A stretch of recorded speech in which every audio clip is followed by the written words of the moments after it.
baie goed wat op die internet adverteer word wat ek voel jy nie nodig het vir jou baba nie.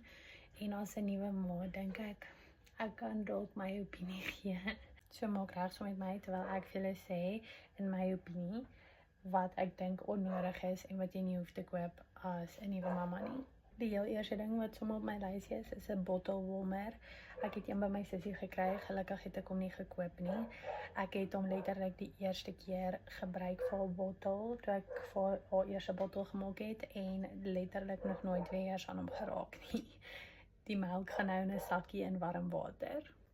Die volgende een is 'n wet wipe warmer. Ek het hierdie nie self experience nie, maar ek het al by baie mense gehoor dat teen die tyd wat jy die wipe by jou baba se boude kry, die wipe in anyway koud is. My persoonlike opinie het jy vir die eerste 6 maande van hulle lewe nie 'n nursery nodig nie.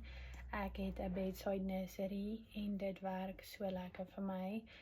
Ek sou nie in die aand na 'n ander kamer toe loop om te borsvoed of haar nou al daar laat slaap in elk geval nie.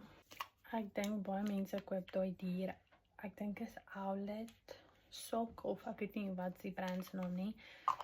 Wat soos ek dink dit ek voel daar's goedkoper alternatiewe, maar sy slaap letterlik langs my. So ek hou in elk geval wel asemhaling dop deur die aand. Ek dink om R1000 te spandeer op daai bottle sterilizers is ook onnodig. Die Philips Avent of wat ook al sterilizer wat jy in die mikrogolf trek, werk net so goed.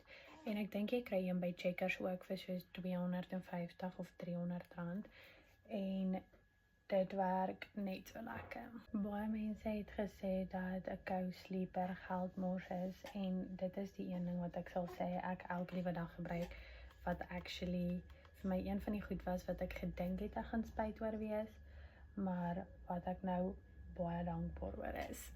Daar is seker nog 'n paar ander goedjies ook, maar ek kan nie nou aan nog iets dink nie. Ek dink daar's baie goed wat die internet vir jou sê jy nodig het, wat jy dan dink as die eerste ma, yesterday, hoe gaan ek al hierdie goed bekostig, of kan koop, of kan byhou met alles wat ek kort, of even, hoe gaan ek 'n ma wees as ek nie al hierdie goed het nie. Eerlikwaar het dit nie nodig nie.